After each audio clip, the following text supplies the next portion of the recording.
Around a week ago at Gamescom 2020, Bungie ended up releasing a trailer and raw gameplay that was completely focused around Stasis for Beyond Light. They showcased a lot of different scenarios and a lot of gameplay with the Hunter, Titan, and Warlock, and followed it up with a blog post on their website saying that they will be showcasing these three classes specifically on specific dates. Today, they shine their spotlight on the Warlock, which is known as the Shadebinder, and that's who we're going to be talking about in today's video. Bungie starts off the post by saying, "Welcome to the first in a series of Stasis Spotlight articles, where we'll be taking a look at Stasis via each of the three Guardian classes in Destiny 2. Stasis is the first new element to Destiny 2 since the original trio, and its introduction in Beyond Light will have ramifications for players across all aspects of the game, from narrative to combat to the way in which players will customize their Guardians." Bungie ends up giving us a bit of a graph or a little bit of a look as to what the Shadebinder is all about with this picture.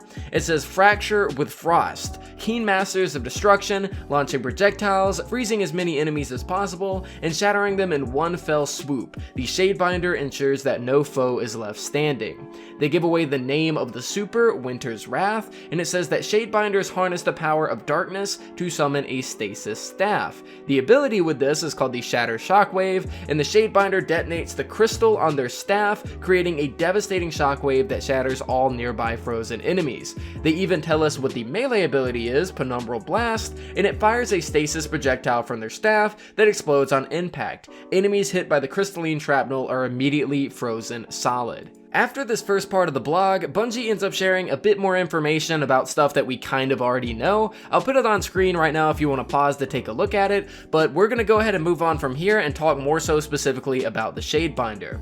Bungie goes on to say that no class embodies the concept of freezing better than the Warlock Shadebinder. Imbued by stasis energy, the Shadebinder can summon a stasis staff that fires projectiles, which can freeze opponents, immediately rendering them immobile. The Shadebinder's Penumbral Blast melee attack is a quick burst of stasis energy that erupts from the staff and instantly freezes anyone it hits. From there, the Warlock can either deal with the frozen foes or leave them be and move on to more immediate threats. If you're looking to combine freezing with destruction, look no further than the Shadebinder Super, Winter's Wrath. Here, the Shadebinder summons their stasis staff and fires projectiles that instantly freeze opponents. The second stage begins, and the fight ends, when the Guardian raises the staff, detonates its stasis crystal, and sends a devastating shatter shockwave that disintegrates nearby frozen opponents. So from the sounds of this, once you do freeze an opponent, they are not dead, so you will have to finish them off. I'm not sure if this is going to function any differently in PvP, whether if you get frozen, you can then later become unfrozen if not finished off.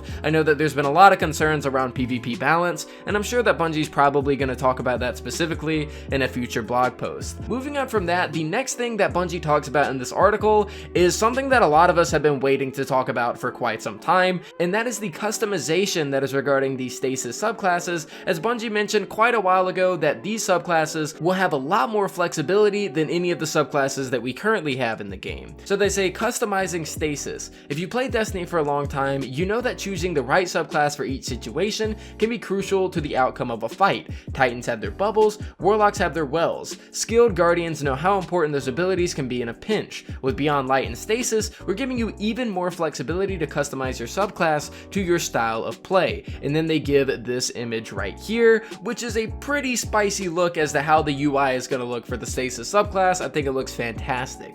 They say that each Stasis subclass in Beyond Light will give players the ability to customize abilities like grenades, movement modes, class abilities, and so on. In addition, we've added new layers of customization with the addition of aspects and fragments. So taking a closer look at this image, you can see the super on the left side, you can see the four main abilities in the middle, the aspects to the right, the fragments at the bottom, and you can even see your stats that your armor gives you in the bottom left. Moving on from this, they say that aspects manifest as physical items in the world, such as a crystallized Vex Conflux or a robotic fallen arm, for example. When slotted in, aspects will offer new abilities among other effects. These abilities can be mixed and matched freely by the player. Many aspects will have a space for fragments to be slotted in, and fragments are also physical items that you can discover in the world that, when applied to aspects, offer additional passive perks such as stat bonuses that may come with penalties. Aspect upgrades are unique to each Stasis subclass, while fragment slots are class agnostic. How players combine these two types of upgrades will lead to a range of customization options. So taking a look at this picture, we can see the Frost Pulse Stasis aspect, which says that a conflux trap motionless in crystal, infinite possibility, blah blah blah blah blah, casting your rift generates a shockwave that freezes nearby combatants. And this is actually something that we saw in the trailer that Bungie dropped only a few days ago, where the Warlock ended up using his rift and any enemies that came inside ended up getting frozen. So from the sounds of it, aspects are going to be nothing but a net positive, while fragments are going to give you a positive but also some negatives that are going to come along with them. Bungie goes on to elaborate and says, for example, a Warlock finds a Frost Pulse aspect in the world and equips it.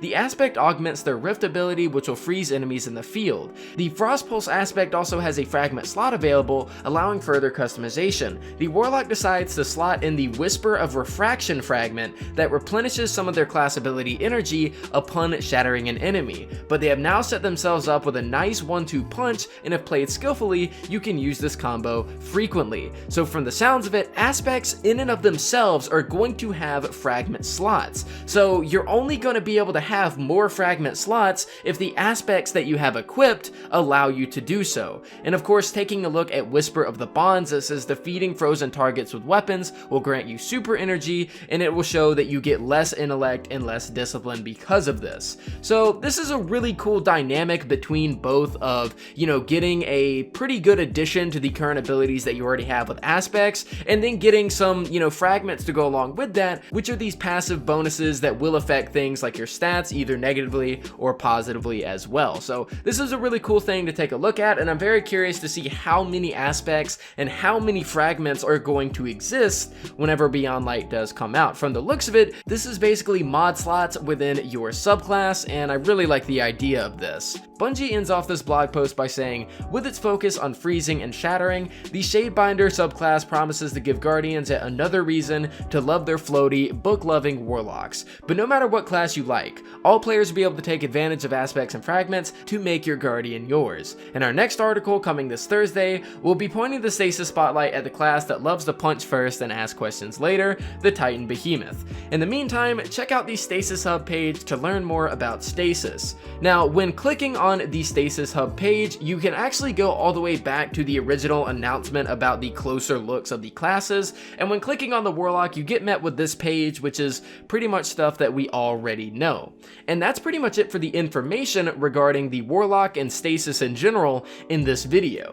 Bungie really didn't give us too much of a look at the Warlock, as all of this information I had already covered in my previous video when we got the trailer and the raw gameplay. The only real new information that we got here was the showcase of the UI for the Stasis subclasses, as well as aspects and fragments and how those two are going to play off of each other, which in my opinion is a really cool reveal, and I think it was honestly worth the wait. I'm very curious to see if the Titan and the Hunter blog post are just going to be as shallow as the Warlock one, minus, the Stasis subclass information, or if they're going to go even more in depth with those classes. But for this Warlock subclass spotlight, it more so seemed that Bungie wanted to focus on how the Stasis subclasses are going to work, and not specifically how the Warlock is going to work, as like I said, we pretty much figured all this kind of stuff out way beforehand in the initial trailers. But guys, that's it for me. Let me know what you guys think down in the comments down below of this new information. I gotta say, I'm pretty excited to see how the aspects and the fragments work, and I'm excited to see their showcase on the Titan and the Hunter, as in my opinion, they're way more interesting than the Warlock, even if I am a Warlock main. But guys, that's it for me. Thank you for watching, and I'll see you all next time.